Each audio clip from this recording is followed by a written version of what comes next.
Hey guys, Luke here and welcome to another FIFA 21 player review, and today guys I'm going to be reviewing the 86 rated FUT Freeze SBC Jesus Navas. We did go ahead and complete his loan SBC. 3 games played with him, 0 goals scored and 0 assists. He does also have 4-star skills as well as 2-star weak force. Getting into his in-game stats, he has some pretty good in-game stats, to be fair to him. I know he's got like a few issues in like his player bio with his work rate and his height, but in-game stats, he actually looks pretty good, to be fair. I mean, 84 reactions, 84 balance on a centre-back, 84 balance, 88 interceptions, 86 acceleration, 85 slide tackle as well, 86 defensive ones. I did just have the basic chem style player to him, and then finishing off with the player choice is the early crosser trait, which is literally a waste for him as a centre-back, and then also the AI trait of speed dribbler, which again, not really great for a centre-back. I just don't really get this SBC, you know, putting him like as a centre-back. I mean, obviously, in terms of his in-game stats and his base overall quality, if you didn't know what Jesus Navas' work rate was, or you didn't know what his height was, on paper, you look at his base stats, you look at his in-game stats, he looks quality. However, there are two serious issues with this card. His work rate, which I didn't even notice during the SBC analysis a little bit earlier on, and his height.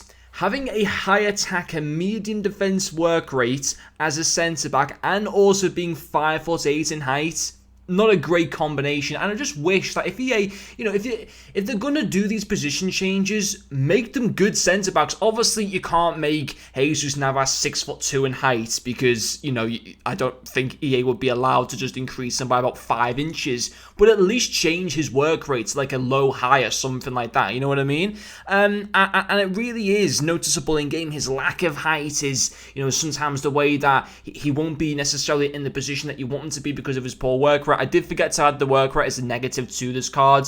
In like the summary part, you won't see it, but it is a negative to him.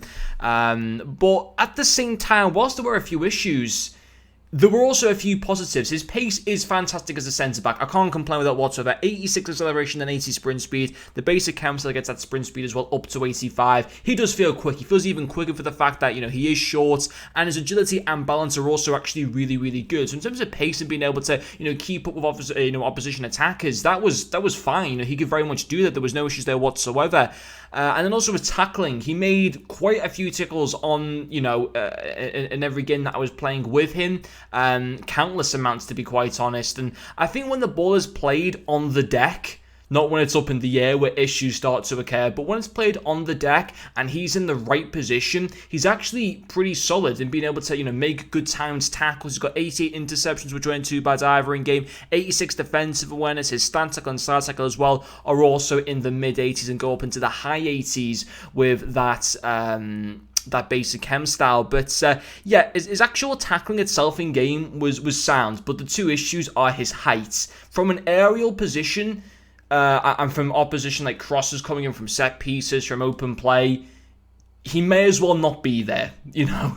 So that's an issue. And then having high medium as well, which I actually didn't notice until I finished reviewing the player, that he had a high attack and medium defense work rate. I thought it was medium attack and high defensive, but I was well wrong in that. So I hold my hands up with that one. But I think that one can be sort of more rectified by simply just putting stay back while attacking, and then hopefully that shouldn't be that much of an issue. But to be quite honest, you shouldn't really be doing this SBC as far as I'm concerned. He has the exact same requirements as Politano, so he's coming in from in between 135,000 coins on PlayStation to around 150,000 coins on you know, on PC, and you know, the exact same requirements as well for Politano's SBC from yesterday. If you're going to go with one, go with Politano. Like, he's just so much more usable. I think he's like a great attacking asset to anyone's team, even as like a super sub or, you know, something like that. And Navas, even using him in like a different position, I wouldn't bother with him, to be quite honest, because there's going to be so many other cards that are going to come like him through so many more promos. Even based on using him, I would still argue that Varane and Ramos are better alternatives than this guy, especially Ramos. Like, Ramos is insane in this game and is so much more cheaper, and Varane's great as well.